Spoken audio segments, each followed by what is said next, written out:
Welcome back to the podcast, guys. Today I've got Arran Kirkup joining me, commercial director at IndieSpring, a Manchester-based mobile app agency that specializes in rescuing legacy enterprise apps. Megabus, Big Bus Tours, British Heart Foundation, Volkswagen, DVLA, some serious work there. So, Arran, welcome to the podcast. Thank you for having me. Now, you've been at IndieSpring for a long time, and you went from account director to director of partnerships to now commercial director.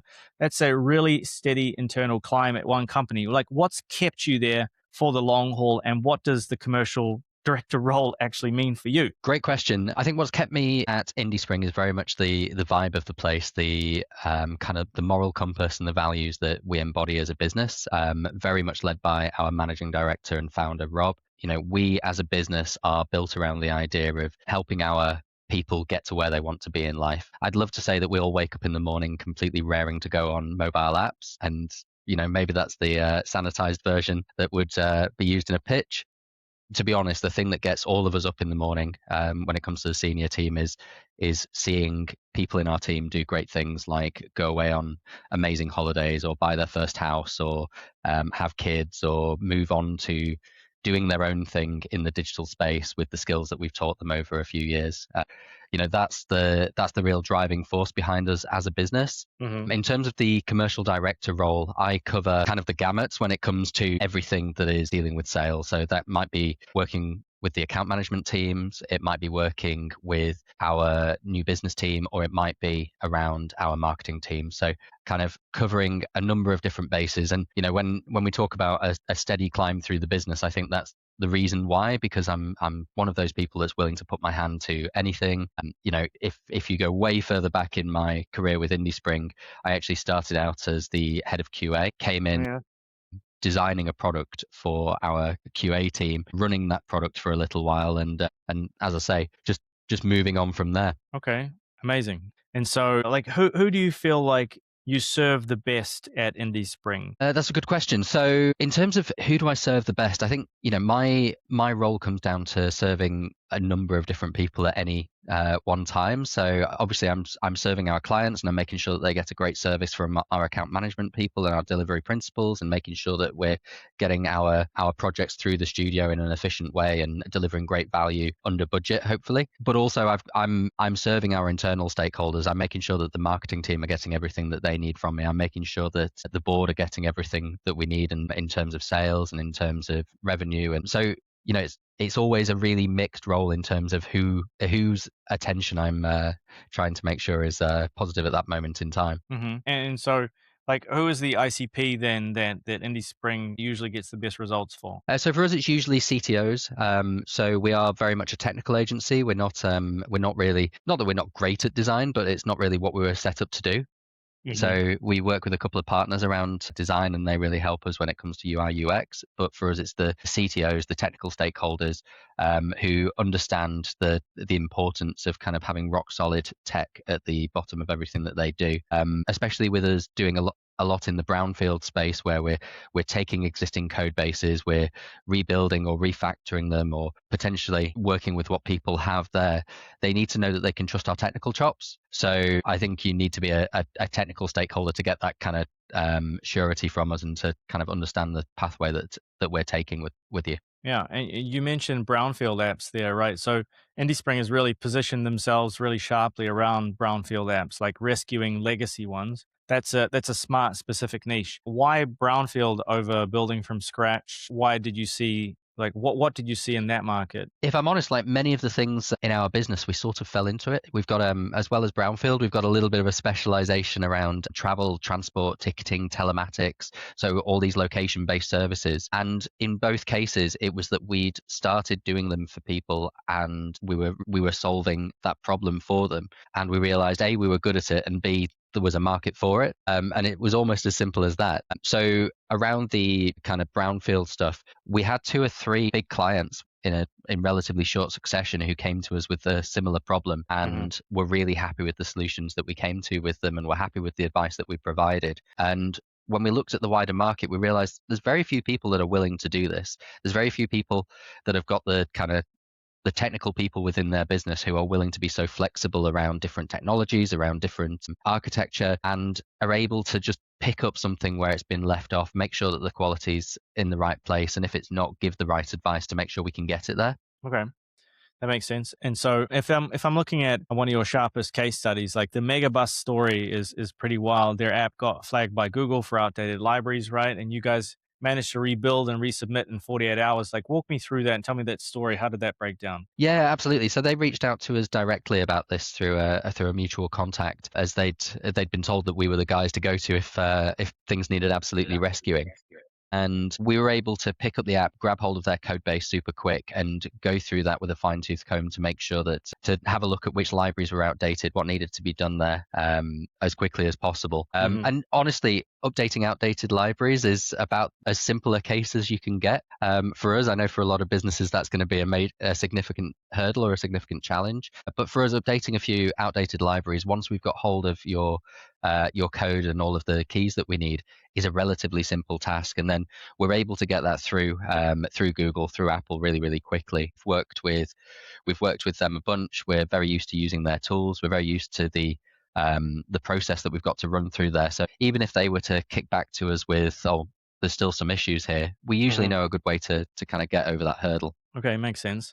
And so I would be remiss, Arran, if I didn't talk about AI. So AI is sort of reshaping how software gets built, right? Everyone's vibe coding their own sorts of things. Even myself, some of the things I've been able to do are pretty incredible. I feel like I have superpowers sometimes. So then in native mobile development, specifically iOS, Android, Brownfield work you do, how is AI actually showing up, and is it changing your delivery, or are you finding it's mostly a hype? I think with most things AI, you're getting two ends of the spectrum. We're dealing with super technical people who are super risk averse for the most part, and their take on AI is generally that it's not coming for their lunch. So they're quite happy with us to kind of be working in a way that's AI enabled, but not necessarily using AI directly on their code base in the way that maybe a startup would be doing.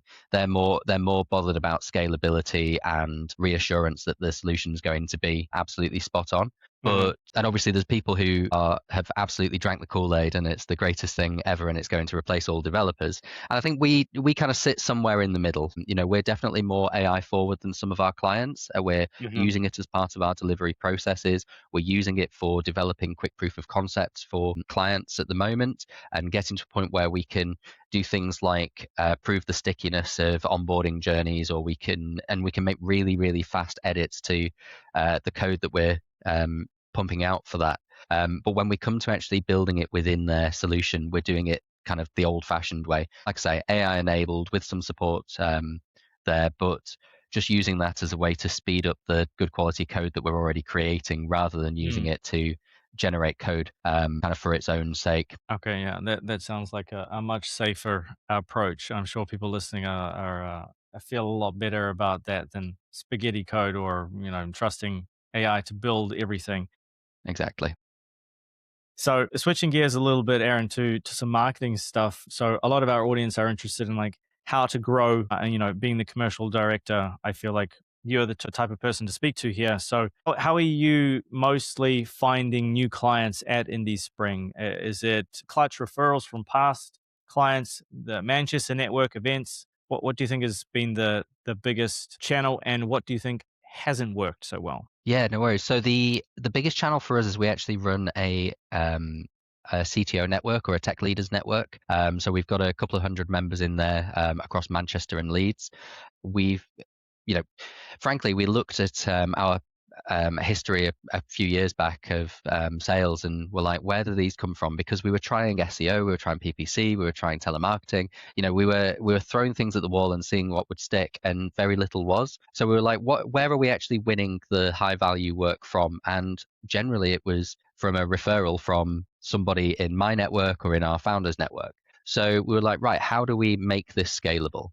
We're winning all of our work from our friends. Let's have more friends.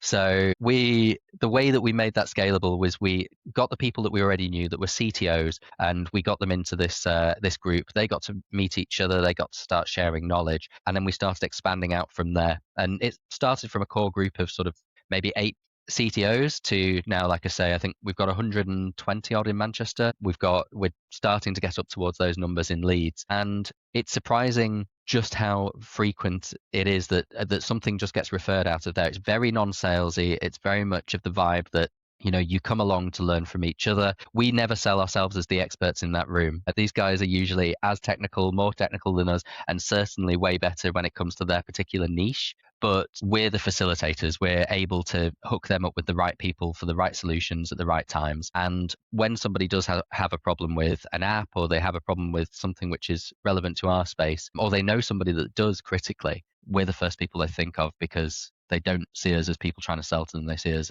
as facilitators of this great network. Yeah, and like you said, and that's very clever. I like that. I like that strategy a lot. And so further to that, like you are the commercial director with like an international growth mandate, right?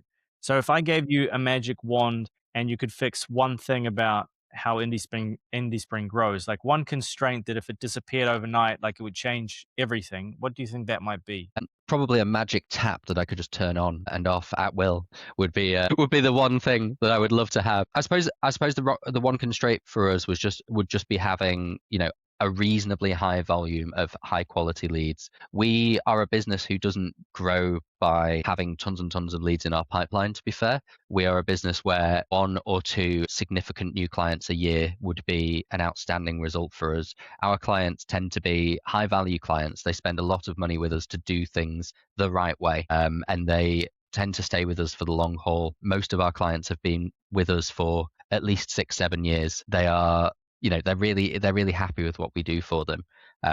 But just winning those initial pieces of work, getting to a point where we're working with a client on a 6-figure project or something like that, that probably only happens to us once a year. And some of that's by choice. We're a little bit picky about the clients that we choose to take on. We don't just take on anybody. The fit has to be absolutely right between us. Yeah, rightfully so.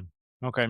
And so last one then, Arran, if you had a time machine, I know a little bit of a silly question, but I think if you could go back to your sort of account director days at IndieSpring, what's one thing that you'd tell yourself to do differently? And for for anybody listening that might be in the same shoes, what's some advice that they might take from your experience? So I'm going to call on something that I've actually used recently with somebody in my team, and it used to be a problem that I had for a little while, and it was being too keen to green. Like everyone's aware of, if you're writing reports for your seniors, or you're reporting on your progress, especially in sales, you're always keen to present things in the best possible light, and I'm definitely guilty of it. I'm a positive person. Like I'm the sort of person who believes that everything is going to be fine. But actually, flagging risk early, and flagging areas of concern early without being overly dramatic is a really, really important skill to learn. Yeah. And there's times where that has rescued a client when we've needed it, or there's been times where we've managed to get rid of somebody who's never going to work with us from our pipeline, and you get rid of so much of the stress and the hassle and the kind of the mental load of having all of these different plates to spin when you just carefully prune out the things that aren't going to work, and just be realistic about things rather than being overly positive. And it's something we as a business are a little bit prone to doing. I think we're always the sort of business who's going to over anticipate the number of sales that we're going to get in a year rather than under anticipate, which can be a good thing, but also it can be a pretty worrying thing when you see those numbers start to slip if they do. Right. Yeah, that's an interesting insight. It's not one I've heard before, but it makes a lot of sense. And yeah, you're right. It is a skill in and of itself to pick those things out and bring it to the surface. I think a lot of people avoid those types of things. I don't know, they're conflict avoidant, or they only want to talk about good things. So yeah, really interesting insight. Appreciate that. Arran, if people are listening and maybe they want to connect with you or they want to check out IndieSpring, where can they go and how can they connect? Yeah, check us out at indiespring.com, or you can check branch.indiespring.com if you're interested in finding out more about our tech leaders group. We'll be running our first conference in October in Manchester.